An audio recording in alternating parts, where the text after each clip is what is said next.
This is Shawn for EOTNewsFlash, aka Busted Sleeves. Want to go and give a shout out to FlipsideGaming.com, our sponsor for this week's episode. Make sure to give them a visit for any of your collectible card games, Magic, Pokemon, Star Wars Destiny, or other things such as apparel, board games, and graphic novels. It's definitely a great website, and if you use our promo code EOTNewsFlash at checkout, you'll be sure to save yourself 10%. Now on with our show. All right, hey guys, welcome to EOT News Flash. I'm Justin, and I'm joined with Shawn. How's it going, man? Glad to have you back tonight. I'm glad to be here, and with Steven as well. Hey guys, looking forward to a fun weekend at OKC. So we've got some pretty cool ideas that we're talking about with the Magic Arena Beta coming up, some card design ideas, where the heck Alex has been, and GPOKC, and I'll pass it over to Shawn to handle the rest. All right, yeah. So as just said, we're gonna kind of dive more into what's going on in the community.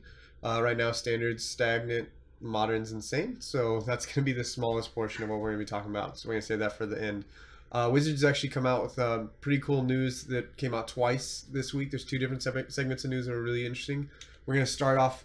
Our first thing that we had come up was Magic Arena. The beta was coming. They said that it was going to be coming out in December, and they have announced officially that as of Monday, December 4th, I think it was, they started rolling out their first set of beta entries. Now, everybody who got their first permission form to sign didn't get in yet, but they are rolling them out. So the first wave is slowly getting in to try to experiment with it. What have you guys heard about the Arena so far? I don't know much about Arena, honestly. I've watched a little bit about it, and I'm just really weirded out by the cards, like how they look. So the card art or the text? What about it weirded you out so much? The boxes, like when you look at the how do I put it? When you look at the card box when they're on the battlefield, it just looks odd to me with it being like this tiny little square with the art and then the power and toughness, and then they give you like a little bit of an indication that something has an ability based on, like the little lightning bolt symbol or, things like that. Yeah. I don't know. It might just because I'm just so used to like looking at Magic cards and then looking in a very specific way. And then when you hover over things, they have the weird like circle at the bottom of them. But then some cards look like the full square, like Walk the Plank looks like the regular, Magic card. But then if you look at the preview that they show for Registrar Alpha, it has that weird circle at the bottom of it. And yeah, it's just, I feel like there's some stuff that they're still tuning. Yeah, they're definitely still tuning some parts of it. Mm-hmm. I kind of like parts of it. I think one of the things that jumps out is weird to me, which it's because full art cards have been so much smaller in the game in the recent years, is mm-hmm. that one of the big keys of Magic, one of the things I enjoy so much is how complicated the game can be and how much every game varies from the game that you've played all day. And mm-hmm. so I think whenever I look at these cards, it looks so simplified that I'm sure it's going to be good for new players. But for me, my first instinct is like, oh, it's dumbed down Magic. When it's not. These are all cards that are currently in standard, but the lack of text box to me jump out because the text boxes have always been so massive, paragraph filled. Mm-hmm. But absolutely, Steve. What is it? What about what they've released so far? Some of the trial images. Do you like so far as their designs? Well, it's flashy, so it fixes the main problem Moto had. Are you saying really people that enjoy watching Magic on Moto all the time? Well, so it's good if you are a diehard fan of Magic, or you understand the decks that the people are playing. But outside of that, Magic Online is really hard to follow. Whereas this, you have the actions like you do in Hearthstone, Eternal Hex, all those games. So it's something that people are familiar with because of the other, strategy card games that we've already had available on apps. So now that this is coming along, I'm hoping it'll be the best one. Obviously, it's Magic based. The content is going to be fantastic. But, if they nail it, we'll see.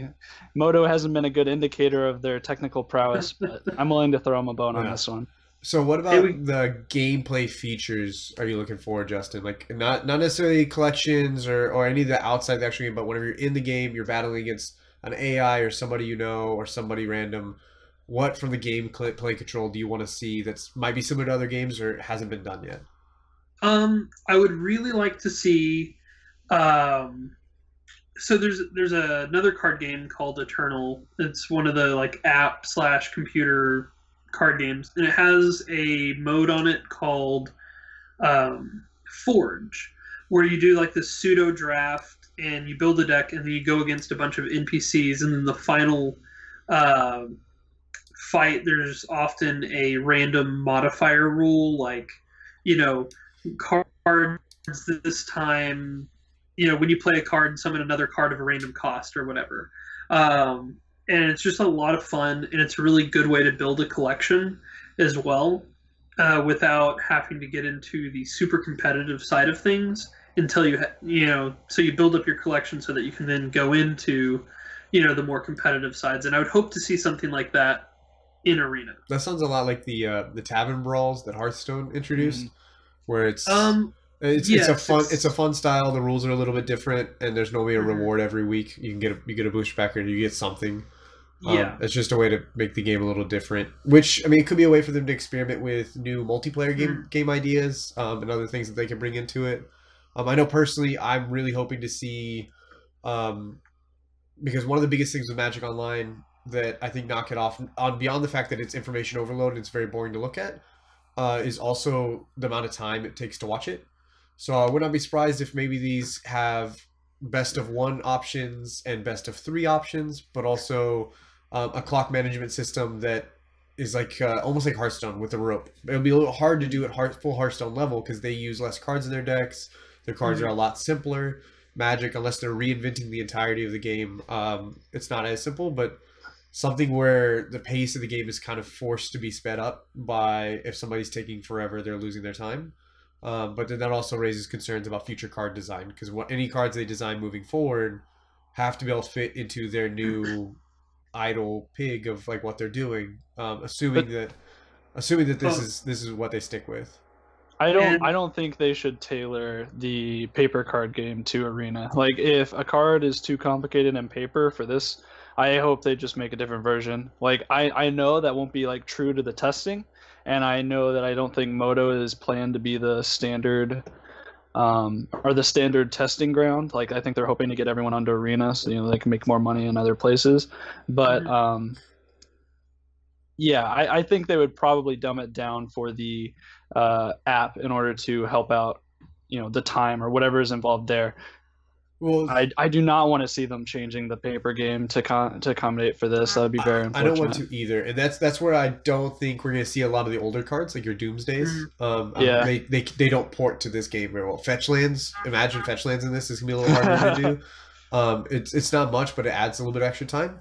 So I mean, even tutors now, like, it's going to be real interesting, like how Attune with Aether is handled on this. I didn't watch the like little bit, so I don't know if one was actually cast, but that's just something to keep in mind. Yeah, but it's one of those things where, like, if they don't make the cards fit it, though, they look at League of Legends and Hearthstone and Dota and all these other games, like, look at all that money over a digital product, like, so little overhead.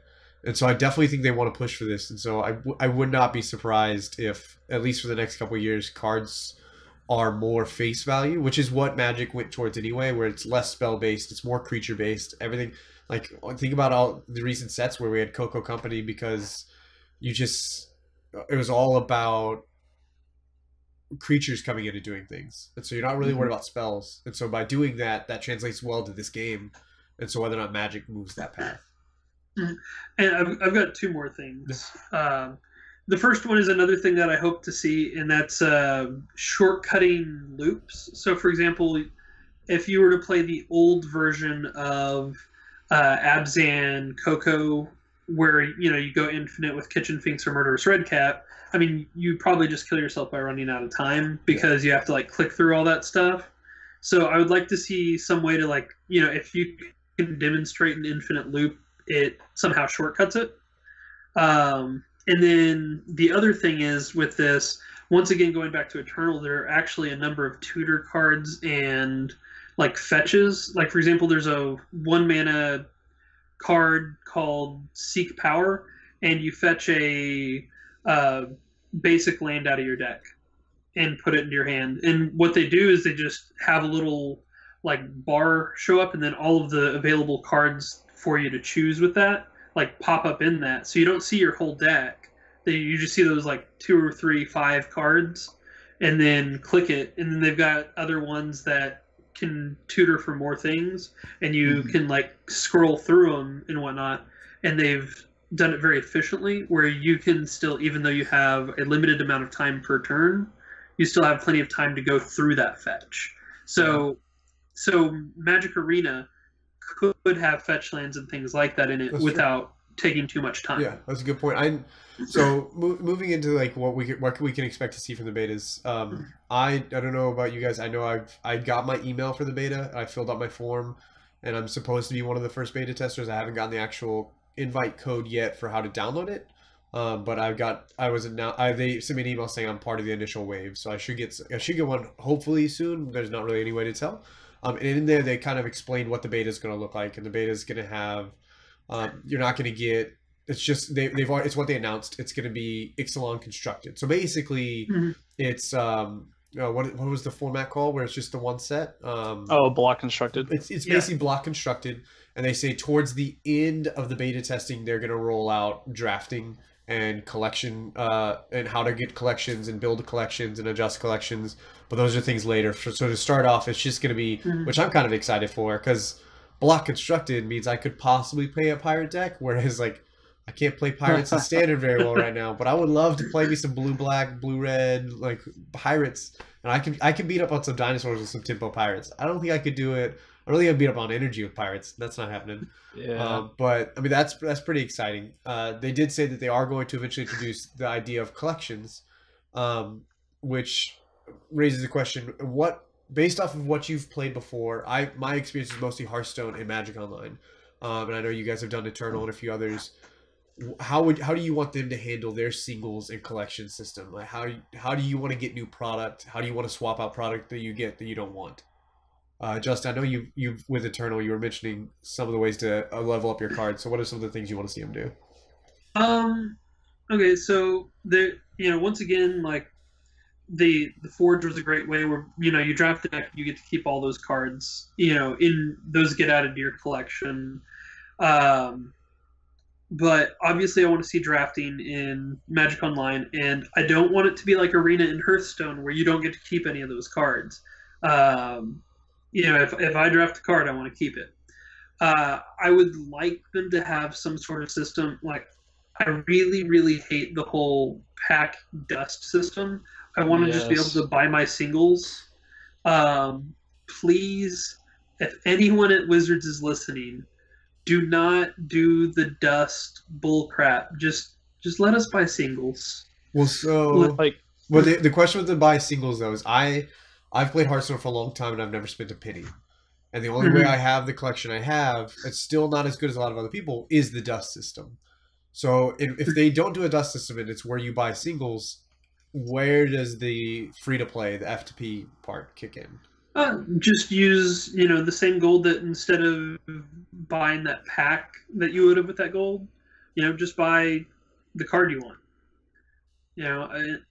And that kind of goes against what Magic does, because Magic likes to pretend there's no such thing as a secondary market, and Magic likes to think that the only thing that people ever buy I know they know that there's a secondary market, but they like to pretend that everyone's just buying a bunch of booster packs. Another thing I'd like to see that I haven't seen in any other card game is trading.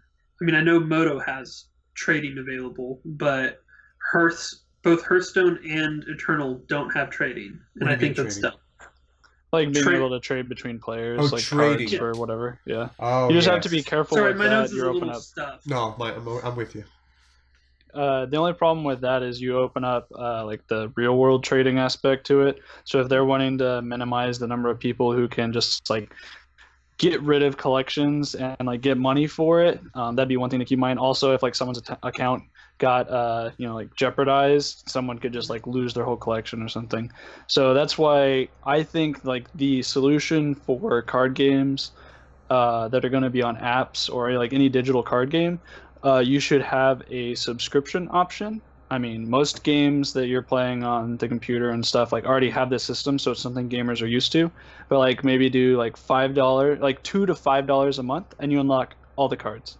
If you don't want to pay that, you have the dust system to work with. So like let's say you play like a whole bunch of standard in the first 2 months, you like acquire the cards you want, then you can end your subscription if you want. And then once the next block comes up and you're just like, oh, I don't have these cards yet, here's like $2 for this month, I'll see if I can get those from the dust system, and then here we go. So it like gives you an alternative to get things quickly, so you don't have to just like spend a whole lot of time in the game, or have to buy the packs.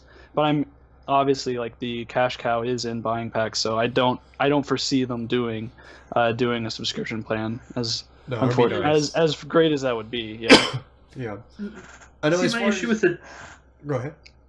My issue with the dust system is like I have like 12 different decks that I want to play in Eternal, and my Eternal collection is pretty extensive, so I can play about 8 or 9 of those. But there's three decks where there's like I need a playset of a random legendary that goes in no other deck, and it's like now I've got to like grind those out playing decks that maybe I don't want to play because I don't have the right cards for the deck that I do want to play, and that just really bothers me about a card game. Yeah. And I definitely get that, and that part has always been frustrating. I don't know. I'm not opposed to not having the secondary market. As somebody who uses the Mana Traders rental system, it would open up that possibility, which would be cool. But I get not. In general, I don't know. I do wish there was an option to unlock the entirety of all the cards available. And then if you have the ability to do that, then you can build and play anything. Now the question would be, so if you could unlock every card in standard, and they even expanded to modern, I can't see it touching legacy and vintage. Those cards are just too complicated. I don't think they can even touch modern, to be honest. Modern would be real difficult. There's a lot of weird stuff in that one also. But assuming they do, if they transitioned and they gave us the ability to have all these digital card collections, what is that going to do to your paper collection? How much more likely are you to get rid of your bulk if you can play any standard deck you want to anyway, by getting on Arena? Is it going to actually impact your willingness to hold on to stuff, or are you still going to keep the drawers full of things? Justin, what about you? I'll keep the drawers full of things because, so I love these online card games, but I like them for their ability to allow me to play card games and kind of, the satisfaction that you get from beating or outsmarting an opponent. But I'm a very social player, and these games don't have that social aspect to it. Like, some of them you have emotes, like Hearthstone and Eternal, you have like little emotes you can like customize and send back towards one another. But like in Moto has the chat system, but I mean, really that doesn't cover like, the social aspect of the game. That's my favorite part of playing Magic. So I want to have all of these cards so that, because every time that I have an opportunity to go play paper Magic, I go play paper Magic, not because Moto sucks, don't get me wrong, Moto sucks, but I play paper Magic over Moto more because I like socializing with people rather than sitting at my computer. Yeah, I'm the same way. I'll play Magic Online to test for events. I'll play Magic Online when I want to stream, which I haven't done in a little bit because I just haven't really had a lot of time. But and I'll play Magic Online if I'm just hanging around the house. But given the choice, I much prefer human interaction. Also, because my goal is to get to the Pro Tour, the online path to the Pro Tour to me isn't one that I'm as into. I know there's options, but I follow more the paper path to the Pro Tour. So I put a lot of emphasis on going and shuffling and having the dexterity skills I need to actually play a tournament correctly, as opposed to online where all my alerts pop up. Because that's one thing with Arena and Magic Online that worries me, is if I get too dependent on that for my testing as opposed to paper testing, that when I sit down in a tournament and I'm playing Dredge, that little icon doesn't pop up and remind me I have the option to dredge a card if I want to. Like, I gotta actually go, oh wait, this card is in my graveyard, I need to do this. Or I cast a Slaughter Pact on something and passes my turn, there's not a prompt to pay for Slaughter Pact in real life. You got to remember to pay for Slaughter Pact in real life. So I don't think I would cut mine drastically, but I've already cut mine down somewhat drastically. I've gotten a little bit better about not keeping cards I don't think I'm ever going to see play. I don't need a 3-mana lightning bolt, so I'll cut those cards out. But Steven, like, are you going to actually shave any cards in Standard, or because I know you already are really big on the rental systems in general? Yeah, so I haven't bought. I've only bought a card at the start of a set because the person who I was looking to borrow the stuff from didn't have them.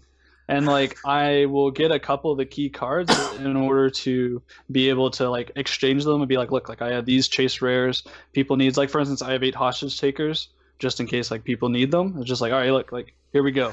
Like I can give these out. Like, can you like help me with this? So I'm trying to expand my collection only in the sense that I can help other people borrow things, and I would like to borrow as well. So it's like this little exchange system in paper.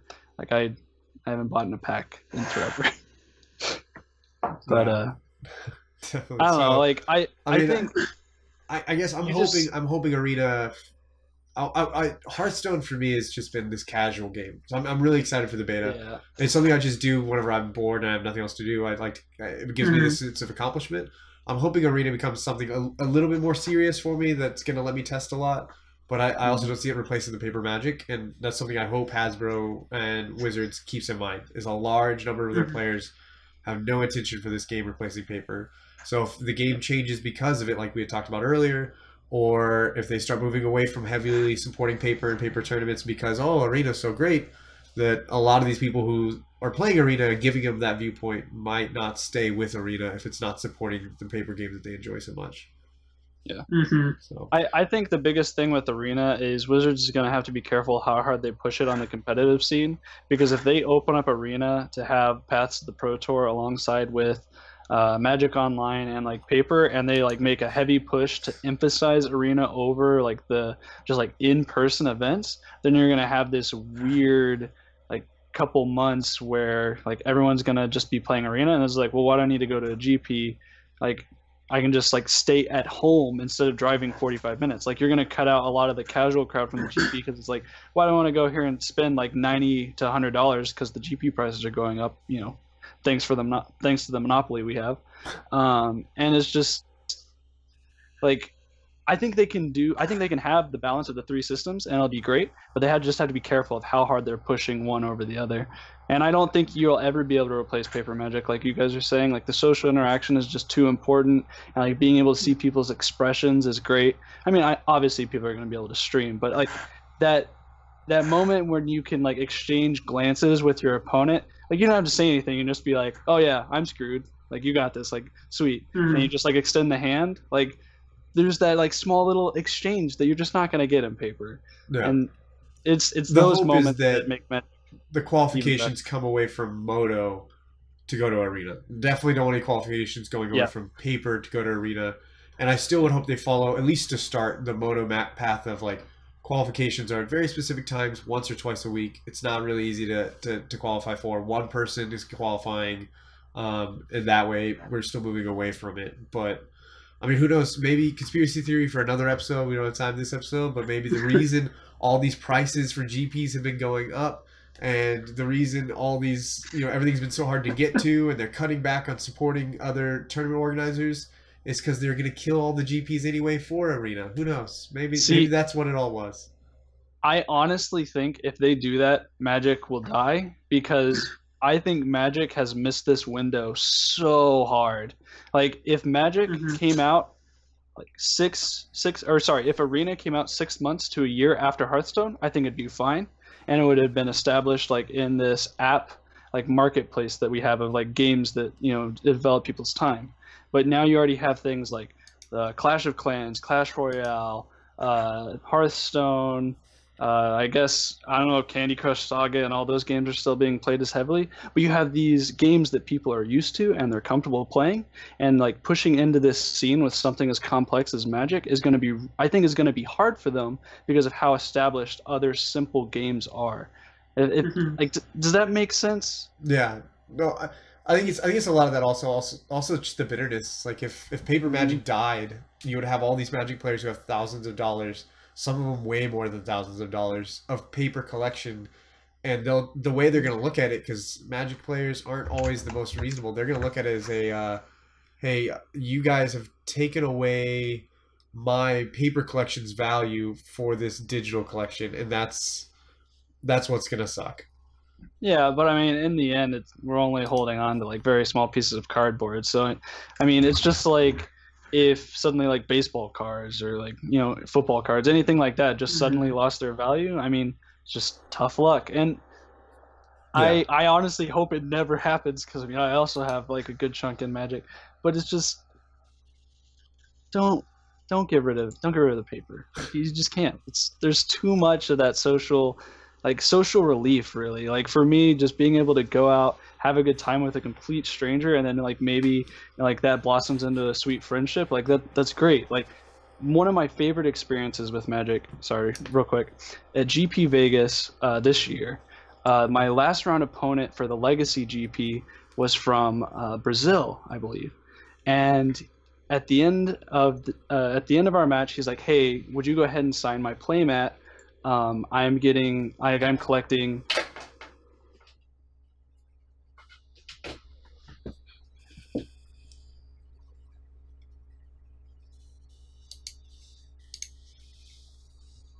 This guy was playing yada yada. This guy was playing this. This person was pretty cool. He was on this. Like it's just those moments that make it so special. Yeah. No, it's.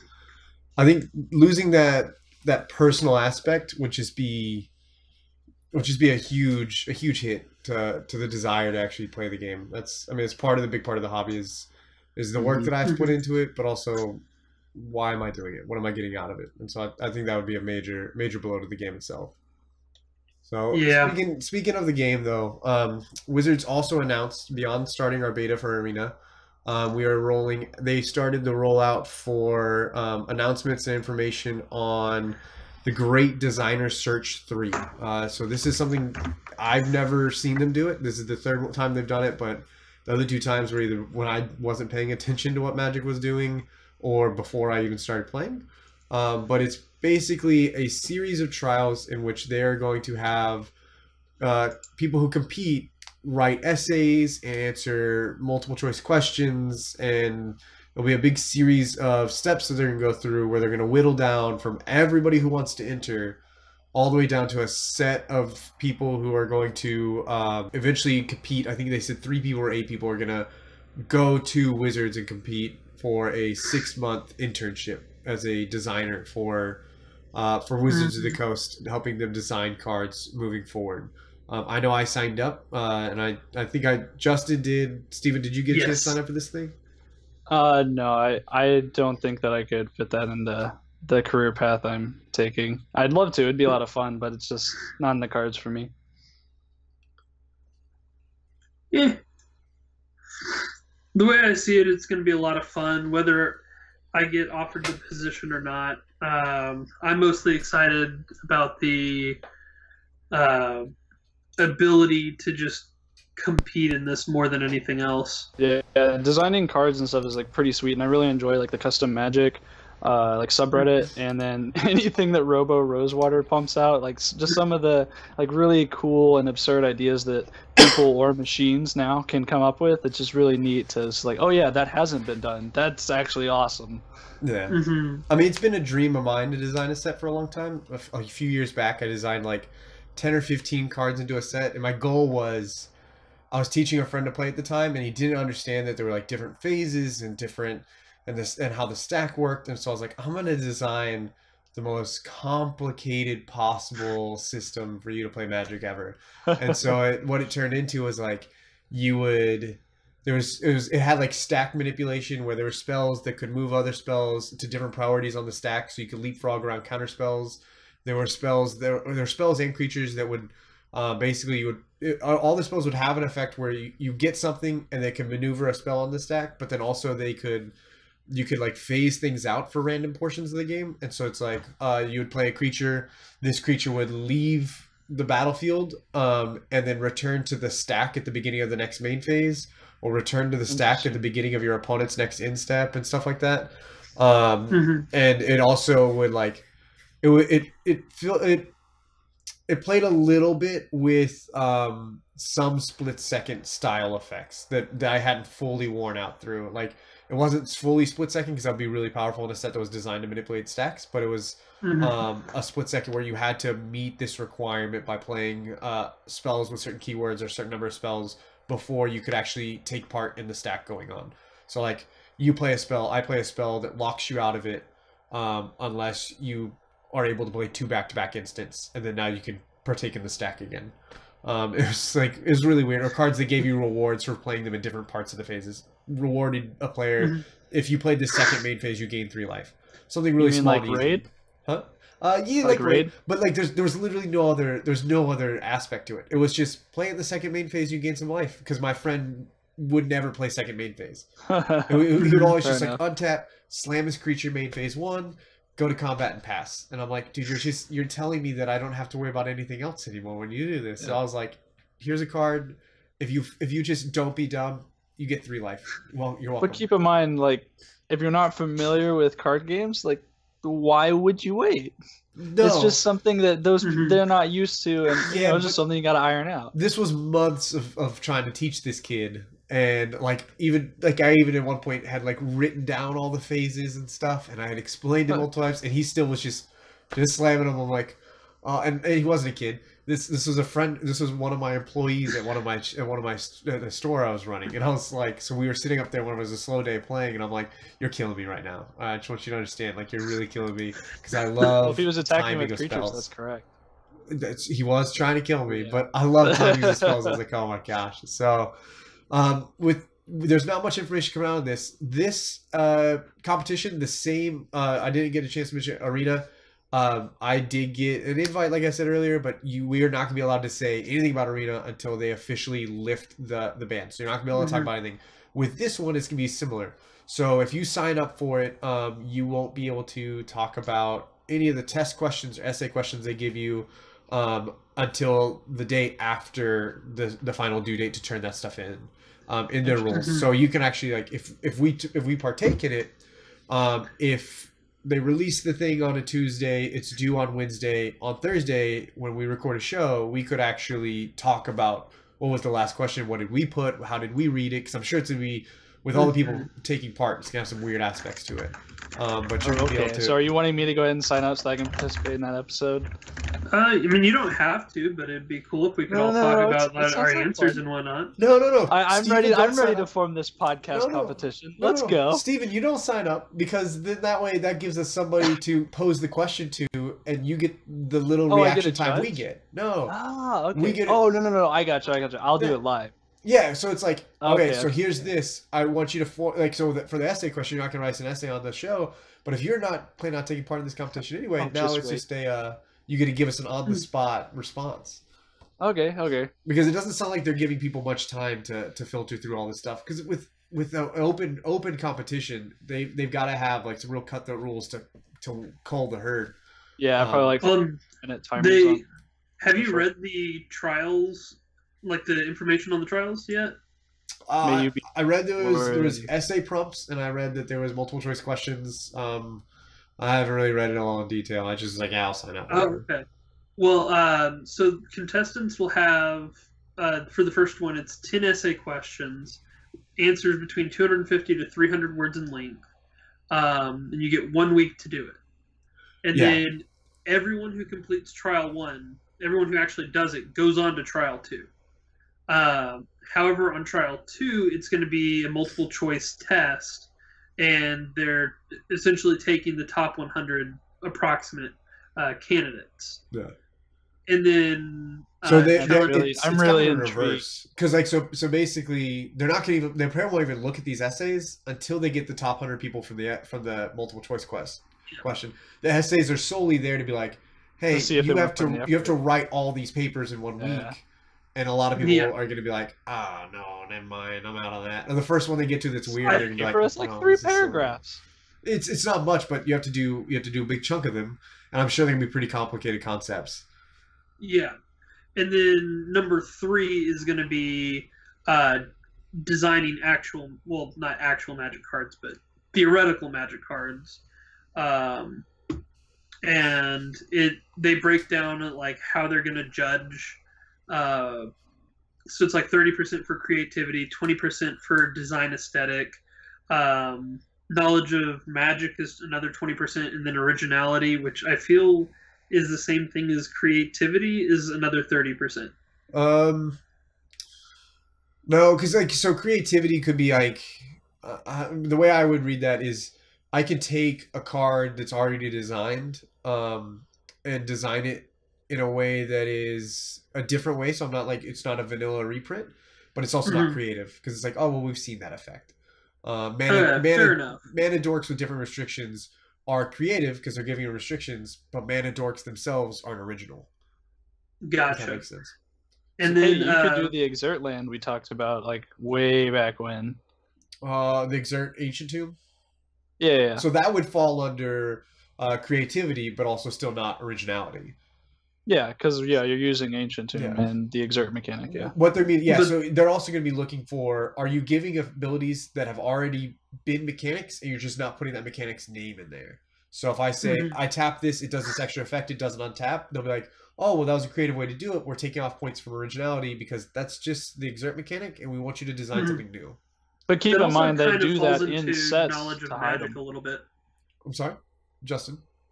That also falls a little bit into the knowledge of Magic thing as well, because if you're just designing mechanics that are ripoffs of other mechanics, that either shows that you're not that creative or that you don't know Magic well enough to recognize that that's already been done. Well, not necessarily, because there's a lot of mechanics they've done that are similar to previous mechanics, and it's just that you're improving them or attacking from a new way. So you're going to have a creative option, but not an original option. It could be similar to oh man, what was the? There's been a few mechanics recently. There was one mechanic, and I can't remember what it was, but it was just awful. There was like a 7-drop green creature that came in with a bunch of 1/1 counters, and it was just I can't remember what it was. Man, I'm bad at mechanic names. But it was similar to the Kaladesh block one where you get servos, but it was instead like it only gave counters. Like you could put counters on itself or put counters on everybody, and like those are your 2 choices or something along those lines. And well, you had Micaeus the Lunarch that does something like that. No, it was like a He's the X-White guy. Oh, okay. I don't know. Oh, was it grafting? Maybe it was grafting. Because that's the +1/+1 counters instead of like power toughness typically. And when a creature enters, you have the option to graft to it. The only problem with that is it also triggered on your opponent's creatures, so it could be kind of annoying. Yeah. So they're going to look at you. You can probably take an old mechanic and fix it and adjust it, but they will just hit on originality. They'll give you creativity. But so in the flavor of this show, we don't know exactly how they're going to format all these questions. We don't know what they're going to give us. I know at least 2 of us that are brave enough are going to take part in the competition. Other people are going to just sit around at home and watch TV. And so or play PUBG. And same thing. And so when you get killed and you watch these other people continue playing, great job. But in that same vein, I'm not the first to die. What? Continue. Sorry. Because you hide in the trees. Not a PUBG podcast. This is all the way Steven lets me down. But I've always wanted to design cards. So something I've wanted to do on the show before, and now we have a good reason to do it. We're going to start doing card designs on the show. Don't know. It will probably take turns and have different people think of different card restrictions. I don't know the way they present a card idea, so this whole competition is going to shed a lot of light on it. But until then, we're going to try to design a card every week, and we're going to give ourselves some restrictions. So our first example, and we're typically not going to find out what the card's restrictions are and what the design template is, except for roughly 24 hours before the show, maybe less. And that way, we have a very small window to design a card, just first raw design, because it's not going to be perfect. So kind of jump in, give us an example of what we're doing. I created our first one. Our first requirement is you are going to create for me a red creature. And the red creature is going to have a few restrictions of what I want to see. Sometimes I'll have set flavor that's going to be important. Does graveyard matter? Does it not? In this one, I just want it real basic. I want this creature to have an early game presence that is aggressive in its stats. So its cost and stats are aggressive. I want it to have a text box that says it must generate neutral card digging. So we're going to see more cards, but not generate extra cards in our hand, and we're not counting the actual creature himself towards that count. So we're going to stay at 0, maybe -1, something along those lines. But where we're digging through, think of looting, like red looting or whatever. I'm discarding the drawing, or blue actual true looting. I'm drawing the discarding. So I want to see a lot of digging through our deck, but we're not actually drawing and gaining card advantage. But because I want to see a card that is aggressively cost and aggressive stats to be a good beater, I also want it to have a penalty to set it back for the fact that it's fixing our draws while still attacking our opponent. Does that make sense? Mm-hmm. Any clarifications we need? Does it have to be mono red? So this one's going to be red. It's got to be... So it can't be red blue or red green or whatever? I'm open to it. This is our first shot. So yeah, normally... Well, moving forward, we will give us a specific color because color pie is very important. In my mind, I was saying red, but I never conveyed that. So, yeah, let's do. We can do multicolored, but it has to have red in its color. Mm-hmm. Sound good? Anybody have any ideas yet that they're bouncing off already? Justin? Yep. Okay. I'm thinking a red blue 3/2.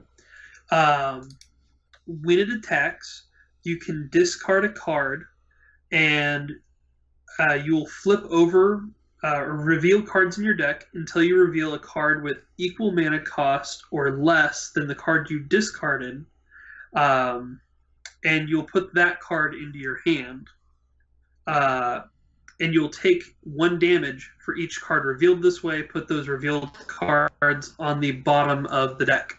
So I was with you until the damage part. The damage part is mean. What if it's so we also want to like critique and say, okay, so if this is our design, how are we going to make it better? So 2 paths I could take it on. That at first, man, that sounded really cool. A 3/2, you can easily trade with him. You can kill him. He's a 2-drop. His mana is very constricted, so he's not easy to cast. But a 3/2 for 2 is going to be aggressive. What about for the penalty is whenever he attacks, you discard a card, you reveal, so it's the same effect, but either all non-equal cards go to your graveyard, so you're milling yourself, but that also is a resource for some decks. So if you want to do something instead of that, all non-land cards revealed that are a different cost deal 1 to you. Okay, or yeah, it's probably a lose life, so that way you can't give yourself protection or something.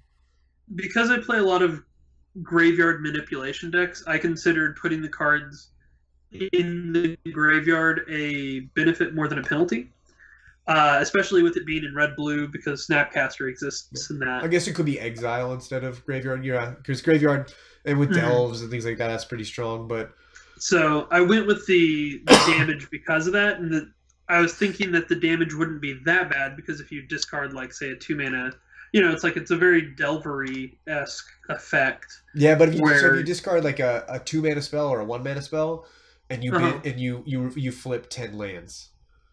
I guess that is. If the lands are allowed to hit you, then you just took 10. And yeah, we want a setback, but we want to still make them playable. So on future ones, we also will give it a rarity because that helps us kind of get a scope. We're learning as we go. This is our first shot at it. We had the idea this afternoon while I was paying attention to a meeting. So.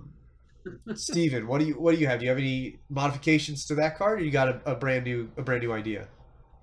Okay, so you said it had to be a red creature. Has to have red in its color. Okay, it has to be red. Okay. Yeah, ideally mono red, but because we're still figuring out the rules, it's open. Okay. So this will be a little bit different, and it'd go in something like Dredge. I think it'd be kind of cool. 1 red, cumulative upkeep, pay, we'll do pay 2 life.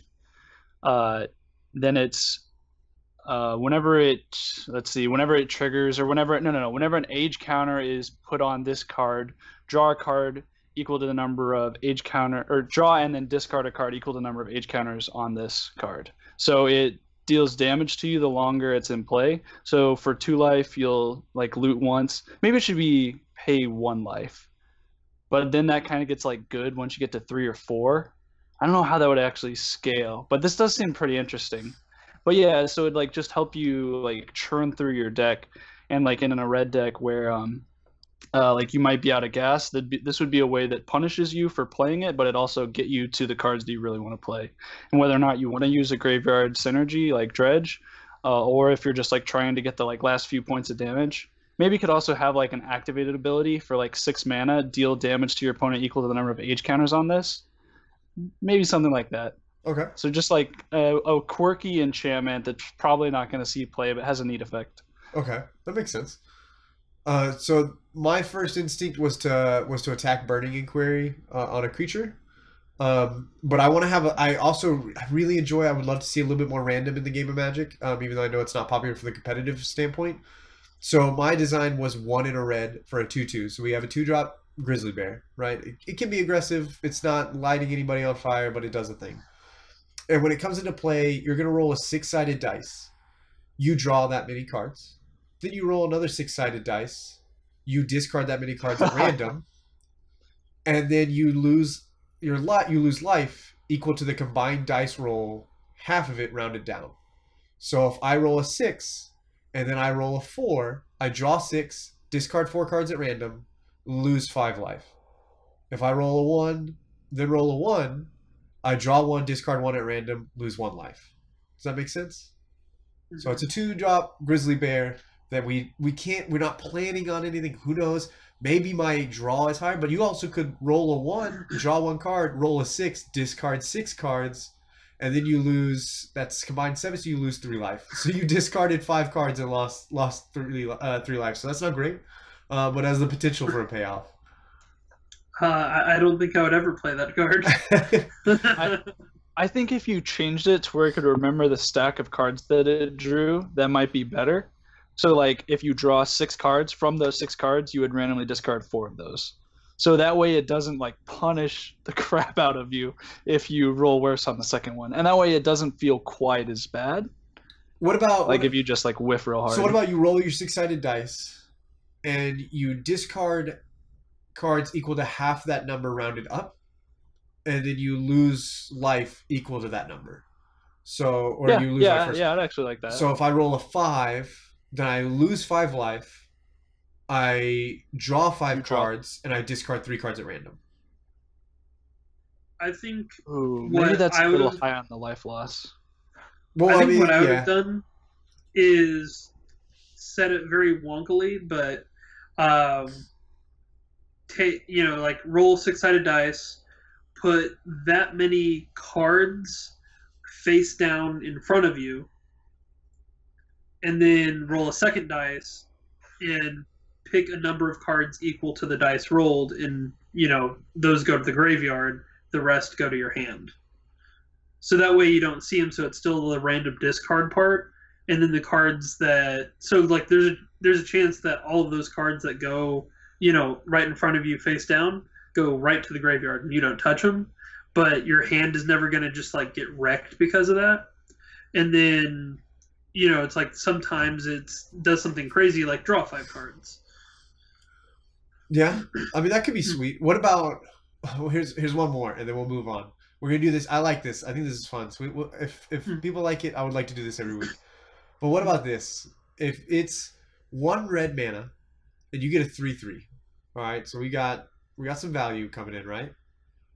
You roll a dice, you draw that many cards, and then you discard that exact number of cards at random, and you lose life equal to the number of cards in your graveyard. So basically, since he's a 1 mana 3/3 that bends a lot of cards for you, that would be really good in decks that want your graveyard big. So I think that's too good. For Dredge. As a 1 mana 3/3, he might be too good because a 1 mana 3/3, I would play that dude in Death Shadow because then I'm bidding 3 cards that I can double away for a Grimag Angler, and I'm getting a 3/3, and I'm losing life to make my shadow. Never mind. Okay, that card's bad. So, okay. I actually think that it would be too good. Yeah, I agree. I convinced myself. At first I was like, oh no. So many decks would utilize that because like Instant Neonate immediately gets replaced in Dredge in both Legacy and Modern. Although I don't know if a Neonate's being played in Legacy. No, Neonate doesn't get replaced because Neonate is you discard then draw. And then draw, and you get to choose your discard. You could potentially... Yeah, but So I the think problem with the card is that it's too good turn 1, and it just kills you turn 10. But there's a lot of red cards that do that. Whenever you have aggro yeah, red I cards, agree. when designing Could it aggro be a red cards, 2/3 that's instead. a 2/3. Yeah, that could be fine. But like, so Like- when you design an aggressive red card, yeah, he kills you turn 10. But also true aggro red decks on turn 10, if they're playing a 1-drop 2/1, that's also killing them because it's not doing anything. Yeah, I mean, This that one's is just true, this one's but I just mean, more obvious what it's doing. This is to teach players that your 1-drop red aggro creatures aren't that good on turn 10. Like, you want to play them early. It's more of a lesson. I mean, really in Dredge, like, it kills you on turn 3 probably. Well, yeah, but you want to be able. That's the reason you can't play him in Dredge. Yeah. Because especially because he's an at ETB the battlefield. I can't wait to Emrakul promise into you when you're playing this card, and I'm gonna make you cast into your Dredge matchup. Like I'm slamming 2 of these. What's gonna happen? But I mean, I don't know. It's fun. I don't know if any of these cards are that good. I definitely think that last one is either a home run or trash, and I don't know which, but it's one of them. I don't know if you adjust the penalty on the card I suggested. I think it's pretty sweet. Yeah, no, I think the penalty on the card you suggested, I think that would be like a realistic uncommon that you could see get played, because it involves you discarding a card, and it involves you, and like if they were afraid of it being too good, you could even tack on an effect where it's like, when he attacks, the cost is to discard a card and then put in the text box. He has to survive the ability resolving for the effect to happen. So like, there's a detriment of like, I'm gonna attack for his cost. I discard this card. If you respond and kill him, I don't get the effect. That's one thing they don't do a lot of in Magic, where like if this is still on the battlefield, do yada yada. Yeah. Like discard a card if this is still on the battlefield, yada. Yeah. Yeah, so that kind of design window hasn't really been touched a lot. Feels bad, man. Yeah. I think I figured out the penalty. The penalty to make that card good. You lose life equal to the CMC of the card you discard. Ooh, no. I still don't think that's good. Because the CMC, so like your example was it's a Delver deck, so like your CMC is real low. And so now it's letting these Delver decks like filter away bad cards. He does have to attack, so he could just die, but he gets to filter away bad cards to try to find other options. And you have to keep in mind that like madness spells and things like that are a thing. So yes. So I discard a Fiery Temper, I lose 3 life. I get to shoot you with the Fiery Temper. I get to replace Fiery Temper. And so I don't know. I think your punishment has to be to do with. Part of it is every design we've talked about has a little bit of randomness for the most part, and I think that's the nature of red looting, is that part of your punishment should be how lucky are you? Like that's really what that's what I want to see. Like, I'm gonna roll these 2 dice. I might draw a couple extra cards. I might discard a lot of extra cards. I might lose a lot of life. I might have nothing happen. I draw 1, discard 1, I lose 1. Nothing. This was a waste of time.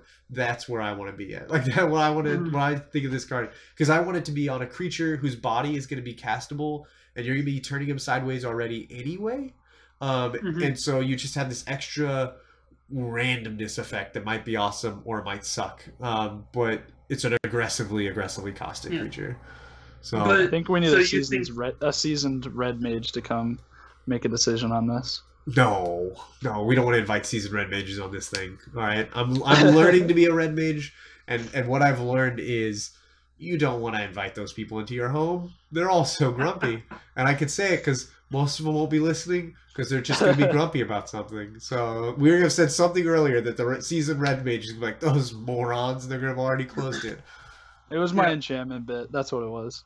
I will say, I think you're right about the seasoned red mages being the grumpiest of Magic players, because every time someone's told me that they're quitting the game after losing a match, it's been someone playing Burn or some other heavy red deck. They wear their hearts on their sleeves. We can't fault them for it. They're very passionate people. Yeah. So I think we're gonna continue doing this weekly. Hopefully people like it. If not, then we can stop doing it. I would prefer not. My vote is no, and really that's all that matters. But we will continue doing card designs. Hey, now we're co-hosts. Oh no, I'm mandating that this thing's gonna happen. This is okay, this is sweet. Yeah. But we will. I'm completely in on making the parameters for us. If you guys have a parameter that you want to go with, just let me know. If the fans listening be like, oh, you need to design a card like this, let us know. We'll tell you how to reach us at the end of the show. I would love to get some fan submissions. Yeah, give us some parameters. We're going to make the parameters a little bit more strict moving forward, and that way we get really difficult designs. But keep in mind color wheel, which I did not.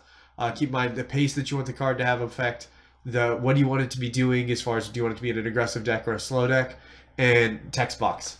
We will probably not... we'll eventually do a vanilla challenge. Design us the most amazing vanilla creature that's realistically designable or something, but we'll get into all these a little bit later. So moving just forward, the flavor text of Avacyn's Collar. Exactly. The unabridged version. What was the unabridged version? Oh, it's pretty long. It's like Avacyn's Collar, the symbol of her church, is hated by like all the werewolves. I'll link it to you later. Okay, yeah. All right. So moving forward, one of our last big topics is we down here in Texas have Grand Prix Oklahoma City approaching. It is this weekend. I know that I'm going to be there. Whether or not I'm going to be there and be successful, those are two totally unconnected conversations. I know my man Pierce is going. Justin, were you gonna? I couldn't remember if you said you're looking for a room. Right? I'm kind of. So I want to go. It's just a question. There's some certain things that have to align for me to go, and if I do go, I will be playing Ally Mill. I hope you go. I wish you. I wish you the best. I hope you go. Do you have 2 buys? I have 1 buy. Okay, I hope you go. I hope you win a lot of games. I hope you lose match round 2, so that way I don't have to worry about playing against you and worry about any headaches. And outside of that, best of luck. Best of luck. Just don't be too low and roll this dice of 1 in 500 pairing against me. Pierce, I know you're gonna be there, and I know that it's okay. We'll play round 5. Yeah, I know we'll play round 5, and everything will still fall apart for myself, and then you'll follow me because you don't know how to carry a torch.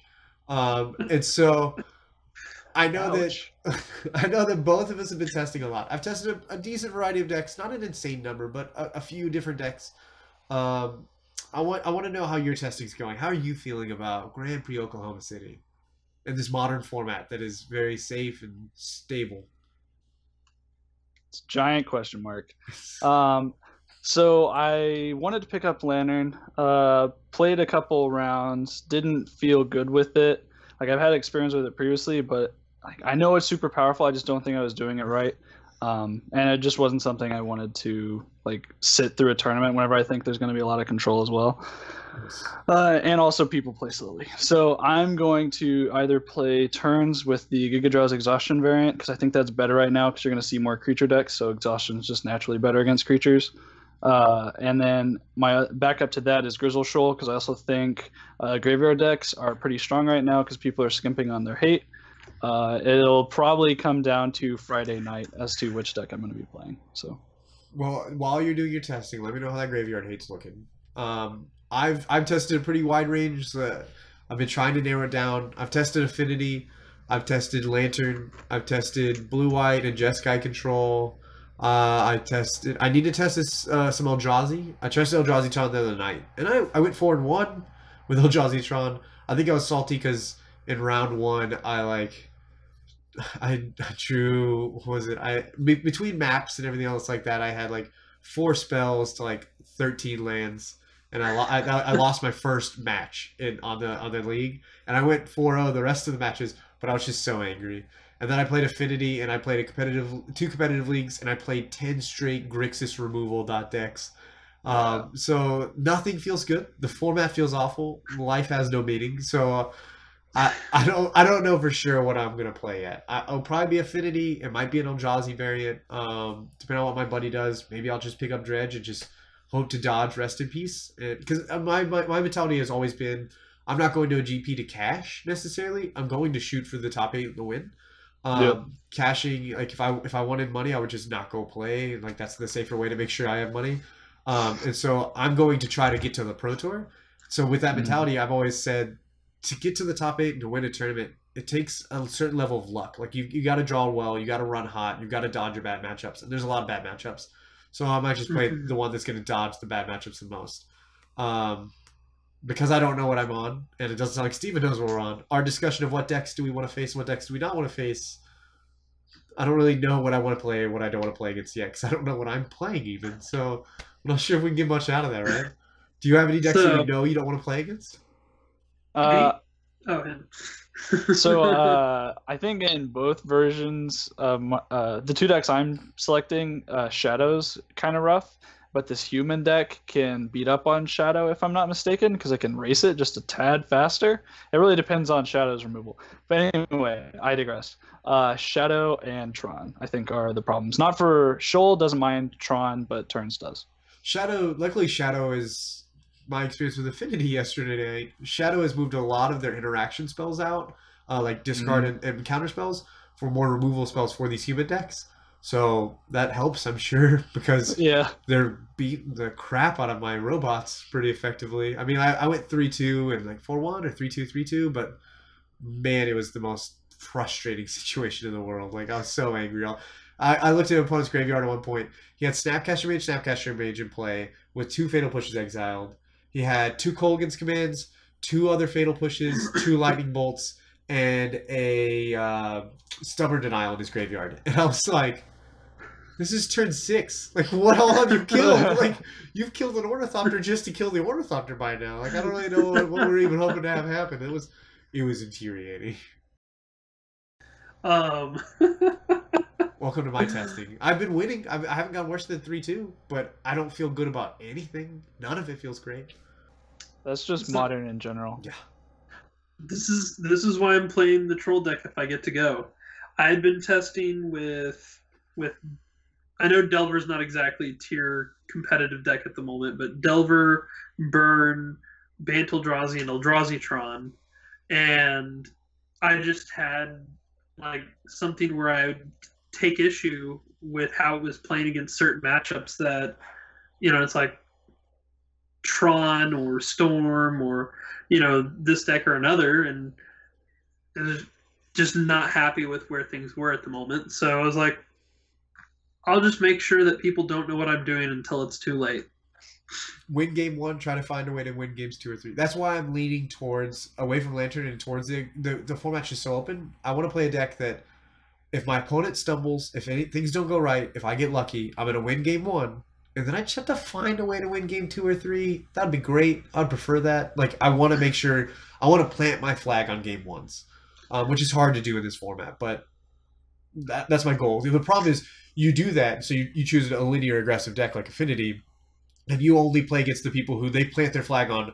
I'm not going to lose to Affinity game 1s. And like, and so you're sitting here pushing each other with these flags, and meanwhile, both of us aren't going to ever make any money or hit any top 8s, but you've just ruined my very reasonable plan. Thanks, friend, with your main deck Ancient Grudges and so forth. Get out of here, whatever. So, I don't know. I will be posting updates for my tournament progress on how it's going. I tried to in Denver. My phone service didn't work very well there. Hopefully Oklahoma's a little bit better. If it works, I'm going to be posting about 15 to 45 second or so video blogs on Twitter after every round. Say what I played against, say how it went, what did I feel about it, what went well, what went poorly, whether I win or lost. If it doesn't work, I'll just post tweet updates with my record. That said, if you're following me and you stop hearing my updates, it's because I died and I'm no longer alive for the tournament, and I will just saltily stop updating probably. But I will be doing my best to post videos and things like that, and I will share it to the EOT page as well. Steven, are you going to be keeping everybody informed, or are you going to be sitting back?